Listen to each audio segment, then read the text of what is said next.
Alô galerinha, bem-vindos ao segundo vídeo do Professor Guerra no YouTube. E hoje nós vamos falar de um grupo de organismos muito importante, tanto do ponto de vista ecológico quanto do ponto de vista econômico. Hoje nós vamos falar dos fungos. Os fungos surgiram na Terra há mais ou menos 1 bilhão de anos atrás e eles são mais próximos dos animais do que das plantas. Se você achava até agora que os fungos eram um tipo de planta, você estava redondamente enganado.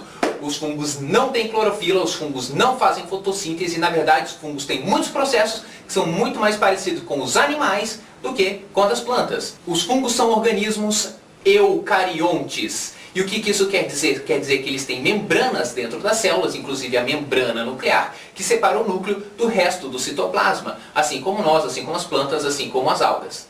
Além disso, os fungos são heterótrofos. E o que isso quer dizer? Quer dizer que eles se alimentam de outras coisas. Eles não fazem o próprio alimento como as plantas fazem, como as algas fotossintetizantes fazem.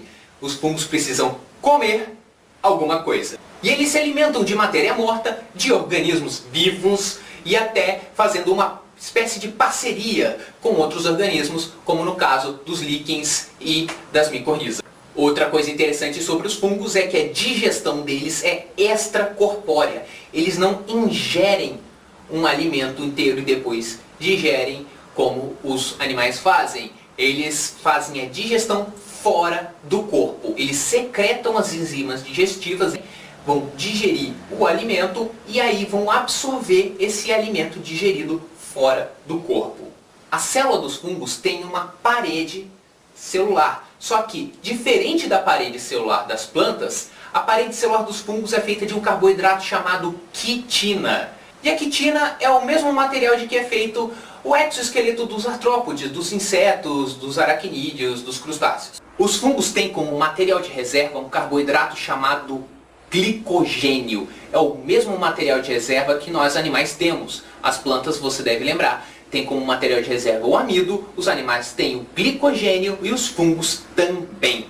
Estruturalmente, os fungos podem ser unicelulares ou pluricelulares. Os fungos unicelulares são as leveduras, né? Você deve conhecer a levedura da cerveja ou a levedura do pão. O fermento biológico é um fungozinho de uma célula só. Os fungos pluricelulares se organizam em hifas, que são filamentos muito finos, né, compostos às vezes com septos, às vezes sem septos entre as células, que vão se emaranhar e formar uma espécie de tecido, muitas aspas nessa hora, uma espécie de tecido chamado de micélio. Ele não é um tecido verdadeiro, como os tecidos animais, os tecidos vegetais, mas ele funciona mais ou menos como se fosse um tecido. Os fungos são muito importantes no ecossistema por serem decompositores. Você viu aqui no vídeo de ciclos biogeoquímicos que a matéria está sempre sendo renovada, está sempre sendo reciclada. Senão a matéria-prima para fazer árvore, para fazer animal, para fazer alga, ia tudo acabar assim que tudo tivesse sido retirado do meio ambiente. Para colocar de volta a matéria que estava presa no corpo desses organismos mortos, é que entram em cena os decompositores, como os fungos principalmente e as bactérias também. Além de decompositores, os fungos podem ser parasitas. Eles se alimentam de organismos que estão vivos. Esses organismos podem ser humanos, podem ser outros animais, podem ser até plantas. Inclusive, existem fungos que são parasitas de outros fungos. As doenças causadas por fungos parasitas são chamadas de micoses. E onde nós podemos encontrar os fungos? Em toda parte. Existem fungos no solo, principalmente, são organismos muito abundantes no solo. Você pode encontrar fungos na água doce, você pode encontrar fungos no mar e você pode encontrar fungos até no ar. No ar? No ar! Porque na verdade os fungos podem se reproduzir assexuadamente usando esporos. E esses esporos podem ser levados pelo ar para cair e germinar em algum outro lugar mais distante. Como é que nós classificamos os fungos? Os fungos são divididos em 4 filos: Chytridiomycota, Zygomycota, Ascomycota e Basidiomycota. Os Chytridiomycota são os únicos fungos que têm células móveis, elas se locomovem, tá? E podem se fundir como se fossem gametas e formar um indivíduo novo na reprodução sexual. Os quitridiomicetos são basicamente aquáticos e têm hifas sem septos. As hifas sem septos nós chamamos de hifas cenocíticas. Os zigomicetos você já deve ter visto. O bolor preto do pão é um fungo zigomiceto. Eles se reproduzem tanto de forma sexuada como de forma assexuada, e na reprodução assexuada eles liberam zigósporos. Os zigomicetos também têm hifas cenocíticas, hifas sem septações.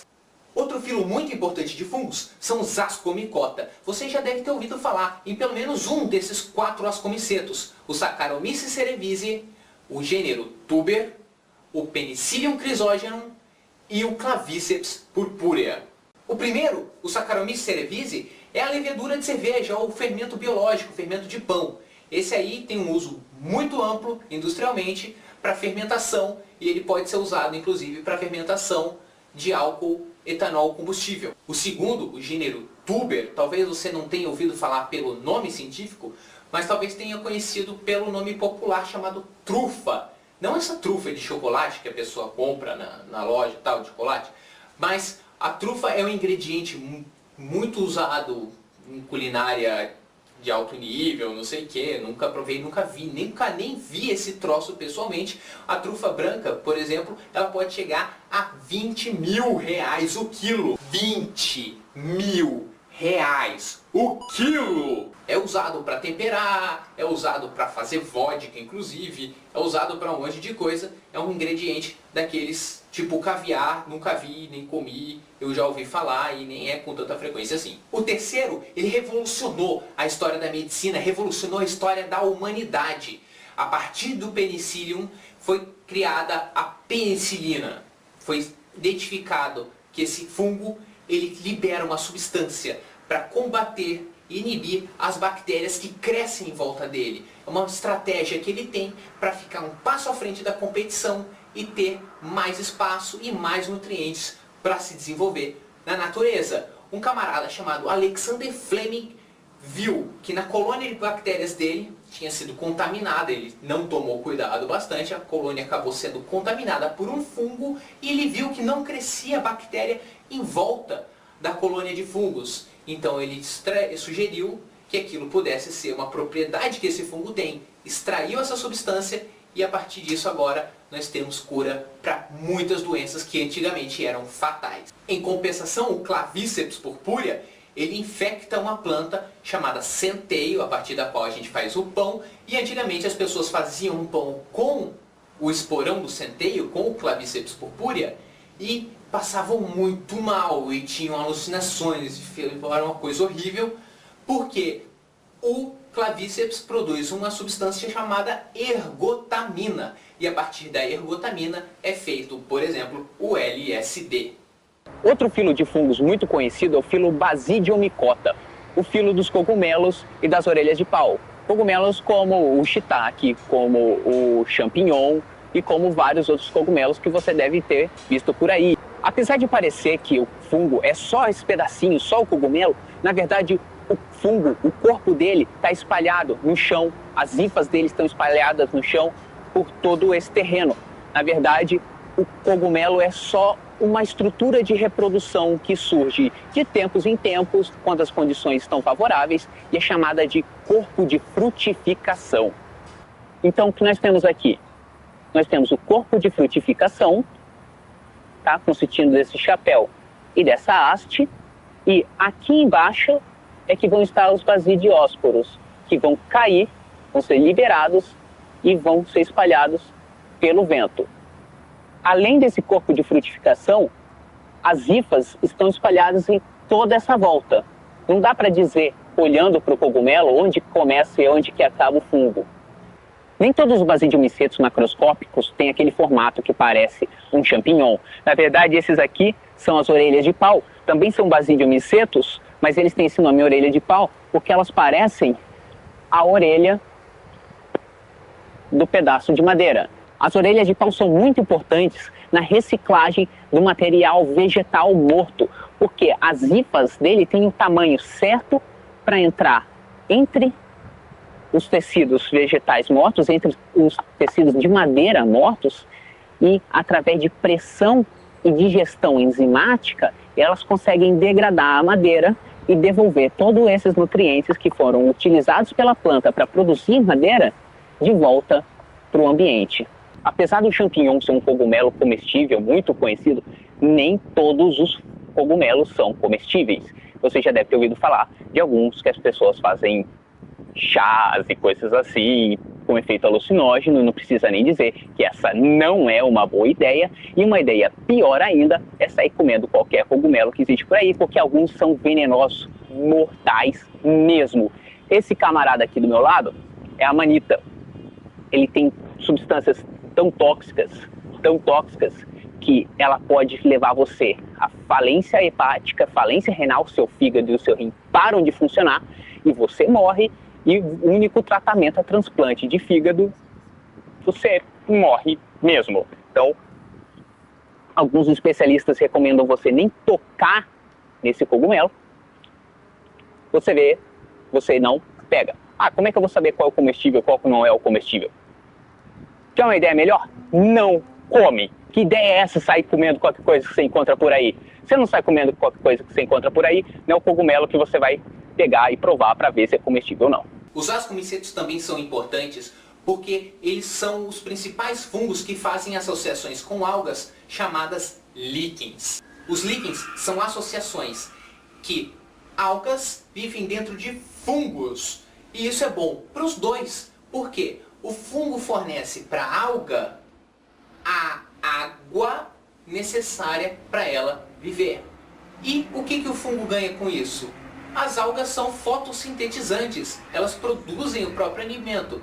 Então elas produzem em excesso, dá conta da alimentação delas e dá conta da alimentação dos próprios fungos. É uma associação que dá tão certo que muitas vezes você não consegue separar um do outro. Você considera o líquen como uma estrutura só. Os líquens são importantes porque eles são bons indicadores da qualidade ambiental.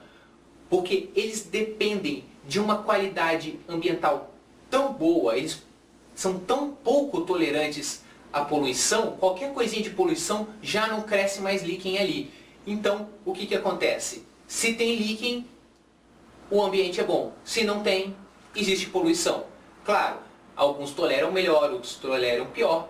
Os especialistas precisam avaliar qual é o líquen que está surgindo naquele lugar para avaliar quanto de poluição é possível que exista naquele ambiente.